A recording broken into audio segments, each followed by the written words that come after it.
आप सबका स्वागत है हमारे YouTube channel mom dad and baby में। और आज मैं आपको बताने वाली हूँ कि इस दवा को खाने के बाद आपकी ब्लीडिंग कब शुरू होगी, कब बंद होगी, कब आपको डॉक्टर के पास जाना चाहिए और कौन से सिचुएशन में आपको ये दवाइयाँ नहीं खानी चाहिए। और भी बहुत सारे क्वेश्चन जो मुझे कमेंट में आ रहे थे, उसके जवाब आज मैं आपको इस वीडियो में देने वाली हूँ। वीडियो को अगर आप थोड़ा भी स्किप करेंगे तो हो सकता है आपके पास सही नॉलेज ना पहुंच पाए और आपको फिर से कमेंट करके पूछना पड़े। आप कमेंट करने से पहले वीडियो पूरी तरह से देख लीजिए, तभी आप कोई भी इसका कदम उठाएं, कोई भी काम करें। बात सबसे पहले आती है, ये दवाई मिलती कहाँ है, कैसे खरीदी जाए। गर्भपात की ये दवा है, यानी अबॉर्शन करने की। अब बात करते हैं कि ये दवाइयाँ मिलती कहाँ हैं। मिलने की तो ये मेडिकल स्टोर में भी मिल जाती है। बहुत से शहर में ये बहुत ईजिली मिल जाती है और बहुत से जगह यह नहीं मिलती है डॉक्टर के प्रिस्क्रिप्शन के बगैर। अब बात करते हैं कि डॉक्टर के पास बहुत सारे कारण से बहुत सारे लोग नहीं जा पाते हैं। तो डॉक्टर के पास आपको जाना चाहिए। आपको अगर ये लगता है कि डॉक्टर आपको मना करेंगे या आपको डॉक्टर ये कहेंगे कि नहीं, आपको ये दवा नहीं खानी चाहिए, आप मत खाओ, ऐसा ऐसा कुछ नहीं होता है। आप डॉक्टर के पास जाओ, डॉक्टर आपका हेल्प करेंगे, डॉक्टर आपकी पूरी तरह से हेल्प करेंगे जितना पॉसिबल हो सके। वो आपको ये दवाई लिख कर देंगे और आपको खाने का सही तरीका बताएंगे और तरीके के साथ आपकी बहुत मदद भी करेंगे वो। यानी अगर किसी तरह की कोई प्रॉब्लम होती है तो वो संभाल लेंगे, अगर आप डॉक्टर की मदद से लेते हैं तो। बाकी अगर आप ऐसे ही कहीं भी जाकर अगर आप ले लेते हैं मेडिकल से और ख़ुद अपनी मर्ज़ी से खा लेते हैं, तो इसका रिस्क कोई भी नहीं ले सकता है। बहुत सारे सिचुएशन में ऐसा भी देखा गया है कि इस दवाई को खाने के बाद बहुत सारे लोगों की डेथ भी हो चुकी है, बहुत ज़्यादा ब्लीडिंग होने की वजह से। तो इसलिए ऐसा ना करें, बिल्कुल भी ऐसा ना करें। मेरी माने, बहुत अच्छे से सलाह दे रही हूँ मैं आपको। आप ये दवा अपनी मर्ज़ी से ना खाएं, आप डॉक्टर की सलाह से खाएं।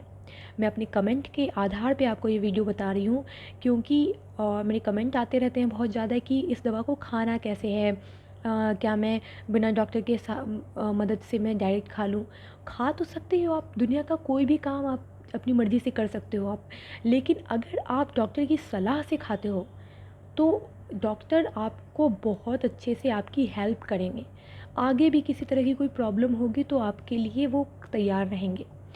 और अगर आपने अपनी मर्ज़ी से खाया और बाद में आप डॉक्टर के पास जाते हो प्रॉब्लम होने के बाद, तो डॉक्टर की बातें भी बहुत सुननी पड़ेगी और हो सकता है वो आपकी मदद करने से भी मना कर दे।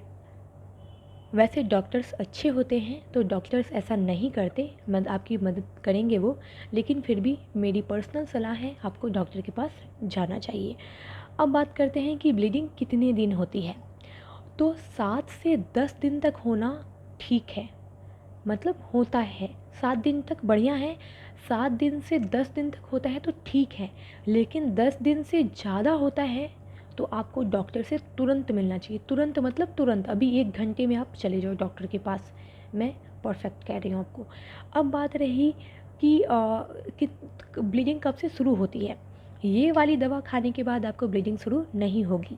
ये दोनों बी सेक्शन की ये दोनों दवा खाते ही आपकी ब्लीडिंग शुरू हो जाएगी। अगर नहीं हुई तो हो सकता है आपकी लेट से हो, लेकिन ये दोनों खाने के बाद तो 100% होनी है। कुछ केस में ऐसा भी होता है कि ये पांचों दवा खाने के बाद भी ब्लीडिंग नहीं आती है।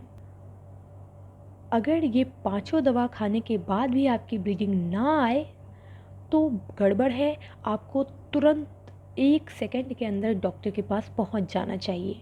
यानी आपको तुरंत डॉक्टर के पास जाना है, डॉक्टर की मदद लेनी है। हो सकता है बहुत सारा सिचुएशन ऐसा हो कि आपने दवा खा ली, बच्चे को अंदर प्रॉब्लम भी हो चुका है, बच्चा अब अंदर सही भी सेफ भी नहीं है और आप भी सेफ अब ना रहो। इसकी वजह से डॉक्टर को तुरंत हो सकता है डीएनसी करना पड़े, यानी कि धुलैया करना पड़ जाए। हो सकता है तुरंत करना पड़ जाए, यानी कि ऐसी सिचुएशन तक ख़राब हो सकती है। अगर आप ये पाँचों दवा खा रहे हो, इसके बाद भी अगर आपकी पीरियड शुरू नहीं होती है तो।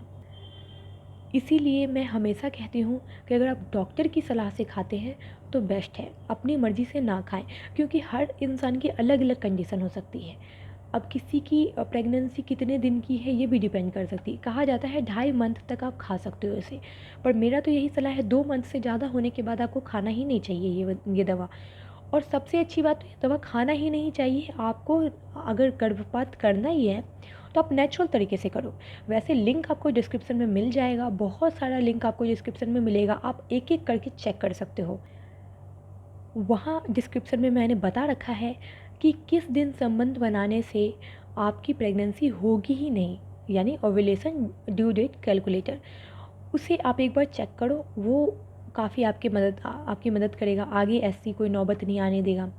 और नेचुरल गर्भपात यानी कि प्राकृतिक तरीके से गर्भपात कैसे कर सकते हैं ये भी आपको लिंक डिस्क्रिप्शन में मिल जाएगा, आप वो ट्राई करो। जो नेचुरल होता है उसकी बात अलग होती है।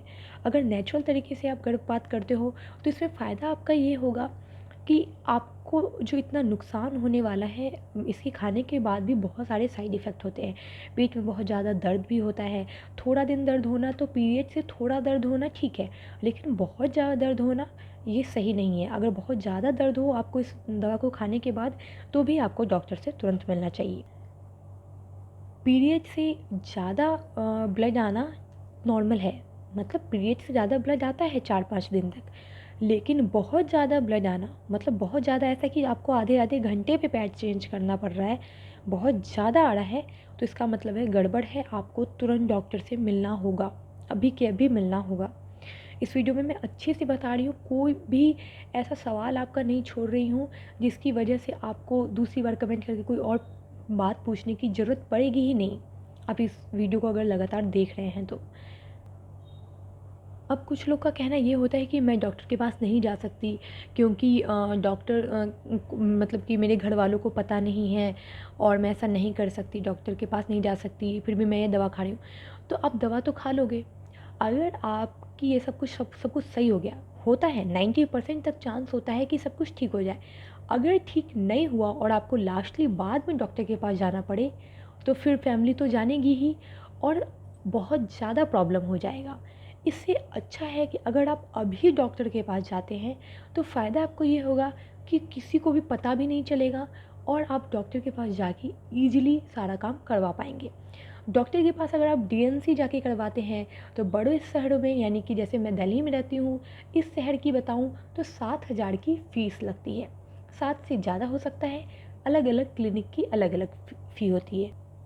यानी कि आप अगर जब डीएनसी कराने जाएंगी, यानी कि जब आप धुलैया कराने जाएंगी, तो ये बहुत कम टाइम की होती है, 7,000 4,000 7,000 से शुरू होती है। किसी छोटे शहर में, यानी कि अलग अलग जगह में, मैं ये नहीं कह रही कि कोई भी शहर, उस शहर में हो सकता है कम हो, 3,000 4,000 2,000 ऐसे रेट हो। यानी कि उस टाइम में क्या होता है, जब आपकी डीएनसी होती है यानी धुलैया होती है, तो बहुत ईजिली डॉक्टर आपको बेहोश करके तुरंत कर देते हैं। 10 मिनट का काम होता है, वो कर देंगे और आप आराम से, मतलब कि थोड़ा आपको जब अच्छे से होश आ जाएगा, आप आराम से घर जा सकते हो। यानी कि अगर आप अपना 7-8 घंटा बर्बाद कर सकते हो, यानी लगा सकते हो, तो आप डीएनसी करा लो, घर में किसी को पता नहीं चलेगा और ये काफ़ी अच्छे से हो भी जाएगा। यानी कि आपको किसी तरह का कोई रिस्क नहीं रह जाएगा। ये दवा खाने के बाद आपको बहुत ज़्यादा परेशानी हो सकती है, इसलिए मैं हमेशा कहती हूँ डॉक्टर आपके अनुसार आपके लिए बताएंगे कि आपको क्या करना चाहिए, आपकी प्रेगनेंसी किस हिसाब से है, आपकी एज क्या है, आपका बेबी कितने टाइम का है, आप कितने वीक हो, आप कितने स्ट्रॉन्ग हो, उसको देखते हुए डॉक्टर आपको सलाह देते हैं कि आपको डीएनसी यानी गर्भपात का यानी कि डॉक्टर से करवानी है या फिर ये दवा खा के करनी है। डॉक्टर भी दवा लिखते हैं, पर डॉक्टर अपने तरीके से लिखते हैं, अपने तरीके से बताते हैं और वक्त पर अपने तरीके से उसे संभालते हैं। इसलिए मैं हमेशा कहती हूँ डॉक्टर। अब अगर आप फिर भी पूछेंगे कि इस दवा को खाना कैसे है, तो मैं पहले की तरह ही वापस से बताती हूँ। इस दवा को आपको पहले खाना है, अगर आप रात में खाते हैं तो इस दवा को अगर आप आज रात में खाते हैं तो नेक्स्ट डे 24 घंटे के बाद, यानी कि पक्का 24 घंटे के बाद इन दोनों दवाओं को साथ में खाना है और उसके 24 घंटे के बाद, खाना खाने के बाद इन दोनों दवाओं को साथ में खाना है, जो कि मैंने आपको वीडियो में बता भी रखा है। आप देख सकते हैं कि गर्भपात वाली गोली कैसे खाएं, उसकी वीडियो भी आपको मेरी डिस्क्रिप्शन में भी मिल जाएगी, आपको हर जगह मिल जाएगी, आप सर्च करके भी देख सकते हो। अगर आप सुबह खाते हो तो सुबह आपने अगर 9 बजे के बाद नाश्ता करने के बाद ये वाली दवाई खाई है, तो अगले दिन नाश्ता करने के बाद ये दोनों दवाई खानी है और उसके अगले दिन नाश्ता करने के बाद आपको ये दोनों दवाई खानी है। और कुछ लोग पूछते हैं वेजाइना में रखना होता है, तो नहीं, ऐसा कहा जाता है वेजाइना में रखना, बट आपको वेजाइना में नहीं रखना है, सारी की सारी दवाई खानी है आपको। अगर इसको खाने के बाद भी पीरियड आता है तो भी आपको ये दोनों दवा खाना ही पड़ेगी, यानी आपको पाँचों दवाई हर हालत में खानी है। आपको कोई भी दवा स्किप नहीं करना है, आपको पाँचों की पाँचों दवाई हर हालत में खानी है। ये तो मैंने बताया, लेकिन मेरा फ़र्ज़ बनता है आपको वापस से कहना, डॉक्टर की सलाह के बगैर नहीं खाना है। आपको प्राकृतिक गर्भपात ही ट्राई करना चाहिए, यानी नींबू पी सकते हैं आप बहुत ज़्यादा मात्रा में, अनानास का सेवन करें, अनानास का जूस पिएं, इससे आपका गर्भपात हो सकता है। यानी विटामिन सी आपको लेना है जितना ज़्यादा से ज़्यादा हो सके। ये सारी दवाइयाँ करीब करीब एक जैसी होती हैं, यानी कि एक नाम से आपको बहुत सारी दवाइयाँ मिल जाएगी, कुछ अलग नाम से, कुछ अलग नाम से, यानी लेकिन काम सबका एक ही होता है, खाने का तरीका करीब करीब एक ही होता है। ध्यान रखिए जब आप खाना खा लें, मतलब ये दवा खा लें, दवा खाने के बाद आप गर्म पानी ज़रूर पिए, गर्म चाय पिए, गरम गरम चीज़ें ज़रूर खाएं। अगर आपको हमारा वीडियो अच्छा लगा हो तो प्लीज़ हमारे चैनल को सब्सक्राइब करना बिल्कुल भी ना भूलें। आप सबका एक सब्सक्राइब हमारा तहे दिल से आपका शुक्रिया। मैं हर एक कमेंट पढ़ती हूँ। अगर आपके मन में कोई सवाल है तो नीचे कमेंट बॉक्स में ज़रूर लिखें और एक बार डिस्क्रिप्शन ज़रूर चेक करें। आपके सारे काम की वीडियो आपको एक एक करके लिंक में मिल जाएगी। तो हमारे चैनल को सब्सक्राइब ज़रूर करें। आप सबका हमारे चैनल पर आने के लिए तहे दिल से शुक्रिया।